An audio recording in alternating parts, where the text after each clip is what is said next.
तमिल भाषा में तमिलनाडु के कार्यकर्ताओं से बात नहीं करता, इसलिए मैं आप सबकी क्षमा मांगता हूं. தமிழ்நாட்டுக்கு வந்து தமிழ் மக்களாகிய உங்களை சந்திக்கும் போது நம்முடைய பெருமைக்குரிய தமிழ் மொழியில உங்ககிட்ட பேச முடியவில்லையே என்று என் வருத்தத்தை நான் உங்களிடம் தெரிவித்துக் கொள்கிறேன். நாட்டின் எந்த பகுதியில் இருந்தாலும் என்னுடைய காதுகளும் என்னுடைய சிந்தனைகளும் தமிழ்நாட்டின் மேலதான் இருக்கிறது. தமிழ்ங்கிறாரு, தமிழுக்கு ஒண்ணுமே செய்யலங்கிறாரு. ஏன் கீழடி ஏன் திரும்ப திரும்ப ரிஜெக்ட் பண்ணிட்டு இருக்கீங்க? கீழடி ஆய்வை ஆர்கியாலஜிக்கல் சர்வே ஆஃப் இந்தியா இருக்குல்ல, தொல்லியல் துறை, அந்த தொல்லியல் துறைக்கு நாங்க அனுப்பியிருக்கோம். அதே மாதிரி இரும்பை கண்டுபிடிச்சு 5 வருஷம் 5500 வருஷம் ஆயிடுச்சு, இங்க தான் கண்டுபிடிச்சோம், இங்க நாங்க தான் புழக்கத்துல கொண்டு போனோம். இந்த ரெண்டையும் நீங்க அங்கீகரிச்சீங்களா? அந்த அந்த அந்த அலுவலர் அவர் பேர் என்ன, நல்ல அமர்நாத், அவரை வந்து 3 தடவை மாத்தி மாத்தி அடிக்கிறீங்களே. அஸ்ஸாமுக்கு ஏன் அஸ்ஸாம் கூப்பிடுறீங்க? அவர் கொடுத்த அறிக்கையில் தப்பு இருக்குன்னு சொல்றீங்கல்ல, அவர் கொடுத்த அறிக்கையில் தவறு இருந்தால் அந்த அறிக்கையை கொடுத்தவர் தானே கூப்பிட்டு இந்த இடத்துல தப்பு இருக்கு, உங்களுடைய பதில் என்னன்னு கேட்கணும். அதான் நேச்சுரல் ஜஸ்டிஸ். நான் ஒரு அறிக்கை கொடுத்தேன்னா அந்த அறிக்கையில வந்து ஒன்றிய அரசு வந்து தப்பு கண்டுபிடிச்சதுன்னா நீங்க கொடுத்துக்கிற அறிக்கையில தப்பு இருக்குன்னு அவரை தானே கேட்கணும். அவருக்கு ஒரு வாய்ப்பு கொடுத்தீங்களா? என்ன கேளுங்கன்னு சொல்றாரு, சொல்ல மாட்டேங்க, கேட்க மாட்டேங்கிறீங்களா? லேசா திருப்பி விடுறீங்க, அப்படின்னு போஸ்ட் வாசிமா திருப்பி விடுறீங்களா? காலதாமதம் என்ன அர்த்தம்? இதெல்லாம் தமிழர்களுக்கு, தமிழருடைய பண்பாட்டுக்கு, தமிழ்நாட்டின் நாகரிகத்திற்கு, தமிழ் கலாச்சாரத்திற்கு, திராவிடத்திற்கு எதிரானவர்கள் என்பதை திரும்ப திரும்ப அவர்களை அறிந்தோ அறியாமலோ அப்பட்டமாக வெளிக்காட்டிக் கொள்கிறார்கள். இதற்கான அறுவடையை, தண்டனையை 2026 தேர்தலில் அவர்கள் நிச்சயமாக சந்திப்பார். குஜராத்தி மொழி என்னாச்சு? பீஜப்பூர் மொழி, பீகார்ல மொழி என்னாச்சு? வட இந்தியாவில் நாங்கள் தயவு செய்து உங்களுக்கு கேட்கிறேன், வட இந்தியாவில் அந்தந்த மாநிலங்களுக்கு இருந்த மொழிகள் இந்த ஆட்சி வந்த 15 ஆண்டு காலத்தில் இருக்கிறதா? புழக்கத்திலேயே இல்ல. இந்தியா கொண்டு வந்துட்டாங்க. அடுத்து எங்க போவாங்கன்னா சமஸ்கிருதத்துக்கு போவாங்க, சரஸ்வதி நாகரிகத்துக்கு போவாங்க. இல்லாத சரஸ்வதி நாகரிகத்துக்கு எவ்வளவு பணம்? இவங்களே 200 கோடி, பக்கத்தில் இருக்க மாநிலங்கள் எல்லாம் 200 கோடி. எங்க இருக்கு சரஸ்வதி நதி? இல்லாத சரஸ்வதி நதிக்கு இவ்வளவு பணம், பேசாத சமஸ்கிருதத்துக்கு இவ்வளவு பணம். ஆனா எங்க கீழடிக்கு, எங்களுடைய நாகரிகத்திற்கு, எங்களுடைய இரும்பு பயன்பாட்டிற்கு எந்த அங்கீகாரமும் கொடுக்க மாட்டோம்னா நாங்க தான் கேட்கிறோம். என்ன உங்களோட தான் நாங்க இந்தியாவோட தான் நாங்க இருக்கிற மாதிரி எங்களை அங்கீகரிக்கலாம் இல்லையா நாங்க தான் கேட்கின்றது. ஏக இந்தியா ஒரே தேசம் என்று சொன்னால் ஒடிசால யார் இருந்தா என்ன? அவர் ஒரு IAS ஆபீசர். அந்த IAS ஆபீசர் அந்த நாட்டுக்கு நல்லது பண்ணாரா கெட்டது பண்ணாதான் சொல்லணும். அவர் வந்து ஊழல்வாதியா, முதலமைச்சர் இருக்கிற அவர் வந்து நல்லவரா கெட்டவரா இதான சொல்லணும். ஆனா ஒடிசாவில் போய் ஒரு தமிழ்நாட்டுக்காரர் உங்களை ஆளலாமா, இந்த சாவி தமிழ்நாட்டில் இருக்கலாமான்னு கேட்ட ஒருத்தர் எப்படி வந்து ஏக இந்தியா, பாரத் மாதா கி சொல்றதுக்கு தகுதி இருக்கு? எல்லாம் போய் 2024 தான் ஒரிசா மாநிலத்தில் முழு பலத்தோட, முழு மெஜாரிட்டியோட பாரதிய ஜனதா கட்சியின் ஆட்சி அங்கு அமைந்தது. ஹரியானாலையும் அதே போல மிகப்பெரிய வெற்றியை அங்கு 3வது முறையாக பதிவு செய்யப்பட்டது. அதே போல மகாராஷ்டிராவிலும் இதுவரை இல்லாத அளவிற்கு மிகப்பெரிய வெற்றியை பாரதிய ஜனதா கட்சி பதிவு செய்திருக்கிறது. மிகப்பெரிய சாதனை செய்யப்பட்டது. டெல்லியில அரவிந்த் கெஜ்ரிவால் அவர்களின் ஆட்சி 27 ஆண்டுகளுக்கு பிறகு டெல்லியில் பாரதிய ஜனதா கட்சி ஆட்சி அமைத்திருக்கிறது. 25ல டெல்லியில எப்படி ஆட்சி அமைச்சோமோ அதே போல நண்பர்களை 2026 தமிழகத்தில் பாரதிய ஜனதா கட்சியின் ஆட்சி கண்டிப்பாக மலரப் போகிறது. எல்லாரும் கவனமா கேளுங்க. உங்க காதுகளை திறந்து வைத்து நான் சொல்வதை கவனமாக கேளுங்கள், குறித்து வைத்துக் கொள்ளுங்கள். 2026 ஆண்டில் நடைபெறப் போகும் தேர்தலில் தமிழகம் மற்றும் மேற்கு வங்கத்தில் பாரதிய ஜனதா கட்சியின் கூட்டணி கண்டிப்பாக ஆட்சி அமைக்கும் என்பதை உறுதியாக உங்கள் முன் தெரிவித்துக் கொள்கிறேன். மகாராஷ்டிராவுக்கோ டெல்லிக்கோ மற்ற இடங்கள்லயோ பிஜேபி சித்தாந்தத்தை எதிர்ப்பதற்கு சார் நாங்க அமித்ஷாவையும் மோடியும் பார்த்து பயப்படல. அவங்க எல்லாம் எங்களை ஆற்றால் சாதாரண ஆளுங்க. அவர்களுக்கு பின்னால் இருக்கிற அரசியல் தத்துவம் எல்லா இடத்துலயும் படையெடுத்து ஜெயிக்குது. ஏன் இங்க ஜெயிக்க முடியல? எங்கள்கிட்ட அந்த சித்தாந்தத்துக்கு மாற்று சித்தாந்தம் எங்கள்கிட்ட இருக்கு. அந்த சித்தாந்தம் இங்க வர முடியாது. சோ திராவிட இயக்க சித்தாந்தம் இருக்கிற வரை அவர்களால் இங்கே காலூன்ற முடியாது. ஆகவே நாங்கள் டெல்லி அல்ல, நாங்கள் மகாராஷ்டிரா அல்ல, நாங்கள் ஹரியானா அல்ல, நாங்கள் தமிழ்நாடு, நாங்கள் திராவிடம் இங்க வர முடியாது. நீங்க எப்படிப்பட்ட கூட்டணி வேணாலும் அமைங்க, அந்த கூட்டணியை எதிர்கொள்கின்ற தகுதி, ஆற்றல் எங்களுடைய முதலமைச்சர் இருக்கு, அவர் கொடுக்கிற அரசாங்கத்திட்ட இருக்கு. மக்கள் இந்த ஆட்சியை எப்படி அங்கீகரிக்கிறாங்கன்னு அவர் போற இடத்த போய் பாருங்க. நாங்களே போறோம், தேர்ந்தெடுக்கப்பட்ட நாடாளுமன்ற உறுப்பினர், சட்டமன்ற உறுப்பினர் போறோம். நீங்க பாக்குறீங்க, இப்ப எல்லாம் விஷுவல் மீடியா வந்துருச்சு. ஒரு MLA MP போனா கூட வாட்ஸ்அப்ல எடுக்கிறீங்க. எந்த ஊர்ல எங்களை துரத்துறாங்க? எந்த ஊர்ல எங்களை வெறுக்கிறாங்க? நீங்க வந்து டெல்லியில, மகாராஷ்டிராவில், ஹரியானாவில் பிஜேபி வந்து ஆட்சி அமைக்குன்னு சொல்றாங்கல்ல, ஈவன் வெஸ்ட் பெங்கால கூட அமைக்கணும்னு சொல்றாங்கல்ல, அதை பத்தி எங்களுக்கு கவலை. ஏன்னா இதுக்கு மாற்று சித்தாந்தம், எதிர் சித்தாந்தம் அவங்கள்ட்ட இல்ல. இந்துத்துவ மதவாத சக்திகளுக்கு மாற்று சித்தாந்தம் இல்ல. நாங்க தான் சொல்லிட்டோமே, எல்லாருக்கும் எல்லாங்கிறதா எங்க தத்துவம், திராவிட தத்துவம், ஈக்குவல் ஆப்பர்ச்சுனிட்டி எங்களுக்கு தத்துவம், ஆண் பெண் பாலின சமத்துவம் எங்களுக்கு, சமத்துவம் எங்களுக்கு, சாதியற்ற சமூகம் எங்களுக்கு, அதை நோக்கி போயிட்டு இருக்கோம். இந்த தத்துவம் உங்கள்கிட்ட இல்ல, அதனால நீங்க உள்ள வர முடியாது. இந்த தத்துவத்தை காப்பாற்றுற ஒரு தனிப்பெரும் தலைவராக எங்களுடைய முதலமைச்சர் இன்றைக்கும் இருக்கிறார். இந்த நாட்டின் முதல்வர் சொல்லுகிறார், அமித்ஷா அவர்களால் திமுகவை தோற்கடிக்க முடியாது என்று. அவருக்கு சொல்றேன், அமித்ஷானால தோற்கடிக்க முடியாதுன்னு நீங்க சொல்றது சரிதான். ஆனா இந்த நாட்டின் மக்கள், தமிழக மக்கள் உங்களை தோற்கடிக்க இருக்கிறார்கள், காத்துக் கொண்டிருக்கிறார்கள். முதல்ல இதுவரைக்கும் மோடி அமித்ஷா தான் சிங்கிள் மேன் ஷோ தான் காப்பாங்க.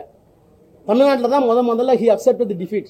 என்னால ஒன்றும் பண்ண முடியாது அப்படின்னு விரக்தியினுடைய உச்சத்துக்கு போய் பால ஷூட் பண்றார். மக்கள் பார்த்துக் கொள்வார்கள் என்று நாங்களும் சொல்லுகிறோம், மக்கள் உங்களை பார்த்துக் கொள்வார்கள். இந்த ஆட்சியில பெண்களுக்கு எதிரான குற்றங்கள் மலிந்து கொண்டிருக்கிறது. இந்த தமிழக அரசு 100% தோல்வியடைந்த அரசாக காட்சி அளிக்கிறது. சார், இதெல்லாம் இங்க பேசலாமா? பில்கிஸ் பானு ஒரு பொண்ணை கேள்விப்பட்டிருக்கீங்களா? வயசுல 3 மாத குழந்தை, கையில 2 வயசு உள்ள குழந்தை, நடந்து போறாங்க. போய் அந்த பொண்ணை கற்பழிச்சு குழந்தைய எடுத்து பாறையில் அடிச்சு தேங்காய் மாதிரி உடைச்சு அதுக்கு கொடுத்த தண்டனையை குஜராத் அரசாங்கம் ரத்து பண்ணிட்டு வெளியே வரும்போது கூட்டிட்டு வரதுக்கு போய் பிஜேபி போறீங்க, பஜ்ரங் தள் போறீங்க, இதெல்லாம் அமித்ஷா பர்மிட் பண்ணிட்டு இருக்காரு குஜராத்லன்னா இவரு பேசுறதா? இவரு சட்ட ஒழுங்கு பத்தி பேசுறதா? மணிப்பூர்ல என்ன நிலைமை? கவர்னர் வெளியே வந்தாரா? பிரைம் மினிஸ்டர் பதில் சொன்னாரா? என்ன நிலைமைன்னு கேட்கிறேன். போலீஸ் பாதுகாப்போட, ராணுவ பாதுகாப்போட பெண்களை கூட்டிட்டு போய் கற்பழிக்கிறாங்க. வீடியோ வெளியே வந்துச்சு. அந்த சீஃப் மினிஸ்டர் எடுக்க முடியல, கவர்னர் பதில் சொல்ல முடியல. இவ்வளவும் பார்த்துட்டு ஊமை மாதிரி உட்காந்துருந்தீங்க. அருவருப்பா இல்ல, வெக்கமா இல்ல? நாங்க தான் கேட்டோம், திமுக தான் கேட்டுச்சு. இதுக்கெல்லாம் பதில் சொல்ல முடியாத பிரதமரும் அமித்ஷாவும் மதுரைக்கு சட்ட ஒழுங்கு சரியில்லைன்னு சொன்னா உங்களை என்ன, அது எப்படி சொல்றது? மணிப்பூர்லாம் பாக்குறது இல்லையா அவரு? மணிப்பூர்லாம் பாக்குறதுன்னு கேக்குறேன். நீங்க அகில இந்திய சராசரியில திருடா இருந்தாலும், கொள்ளையா இருந்தாலும், கொலையா இருந்தாலும், கற்பழிப்பா இருந்தாலும் நீங்க ஆல் இந்தியா சர்வே எடுத்து பாருங்க, கிரைம் பியூரோல அந்த சர்வே பாத்தீங்கன்னா எல்லாமே கம்மியா தான் இருக்கு தமிழ்நாட்டில். நான் அதுக்காக நடக்கவே இல்லைன்னு சொல்ல, கொலையே நடக்காது அப்படி நீங்க இவ்வளவு பேசுறீங்களா? பகல்காம் நடந்துச்சு இல்ல, பகல்காம் இன்சிடென்ட் நடக்கிறதுக்கு 2 நாளைக்கு முன்னாடி போய் ரிவ்யூ பண்ணவர் யார்? அமித்ஷா. அமைதி பூங்கா, இனிமேல் எந்த தப்பு நடக்கும், ஒரு துப்பாக்கி சத்தம் கூட கேட்காதுன்னு சொன்னவர் அமித்ஷா. சொல்லிட்டு டெல்லியில இறங்குறாரு. இறங்கின அடுத்த நாள் அங்க தீவிரவாதிகள் தாக்குனது இத்தனை பேர் செத்து போயிட்டாங்க. அதை கேட்கறது யோகிதல் அவருக்கு. உங்க எல்லாரையும் கேட்டுக்கிறேன், வர ஜூன் 22ஆம் தேதி முருகனுக்கான பக்தர்கள் மாநாடு நடக்குது. அதையும் இந்த மண்ணிலே மிக சிறப்பாக நீங்கள் நடத்தி தர வேண்டுகிறேன். 1000 ஆண்டு காலம் பழமை உள்ள நம்ம திருப்பரங்குன்றம் முருகரின் அறுபடை வீடான அந்த மலையை சிக்கந்தர் மலை என்று சொல்லக்கூடிய துணிச்சல் இந்த திமுக அரசுக்கு வந்திருக்கிறது. பல 1000 ஆண்டுகளாக முருக பக்தர்கள் வழிபட்டு வந்த வழிபாட்டு தலத்தை இதுபோல அரசியல் லாபம் கருதி, பிரிவினை வாதம் கருதி இந்த அரசு செயல்படுத்தி வருகிறது. இந்திய நாட்டினுடைய உள்துறை அமைச்சர் என்ற தகுதியை மறந்து அவர் பேசியிருக்கின்ற பேச்சுக்களின் மொத்த தொகுப்பையும் சுருக்கி சொல்வதானால் அப்பட்டமான பொய், அருவருப்பான வஞ்சகம், பிளவு நோக்கம் கொண்ட சூதுரை, இந்த 3ஐ தவிர அவருடைய பேச்சில் வேறு எதுவும் என்னால் கண்டுபிடிக்க முடியவில்லை. ஒரு நாட்டினுடைய உள்துறை அமைச்சர் ஒரு மாநிலத்திற்கு வருகிற போது அவருடைய தகுதி, அவருக்கு இருக்கிற பொறுப்பு, கடமை உணர்ச்சி, இவைகளை பற்றி கிஞ்சிற்றும் கவலைப்படாமல் அவதூறுகளை அள்ளி வீசுவதும், மாற்றுக் கட்சி அரசாங்கம் அந்த மாநிலத்தில் நடந்தால் ஆதாரமில்லாத குற்றச்சாட்டுகளை சொல்வதும், மதவாத பிளவை வேண்டுமென்றே உண்டாக்கி அமைதியாக இருக்கிற ஒரு மாநிலத்தில் சட்ட ஒழுங்கு பிரச்சனையை, கலவரத்தை தூண்டி அதன் மூலம் அரசியல் ஆதாயம் கிடைக்குமா, அறுவடை செய்யலாமா என்கின்ற அருவருப்பான உணர்ச்சியும் அவருடைய பேச்சில் வெளிப்பட்டிருக்கிறது. இது கூட்டாட்சி தத்துவதற்கு நல்லதல்ல. மாநில ஒன்றிய அரசுக்கு இடையிலான சுமூகமான போக்கிற்கு குந்தகம் விளைக்கக்கூடிய ஒரு பேச்சை அவர் பேசியிருக்கிறார். அவர் பேச்சை ஒவ்வொரு வரியாக எங்களால் ஆதாரத்தோடு நிரூபிக்க முடியும். ஆனால் தமிழ்நாடு ஒரு அமைதி பூங்காவாக இருப்பதை அவர்கள் விரும்பாமல் அரசியலுக்காக மிகவும் கீழ்த்தரமான நடவடிக்கைகளை மேற்கொண்டுள்ள அமித்ஷா அவர்களுடைய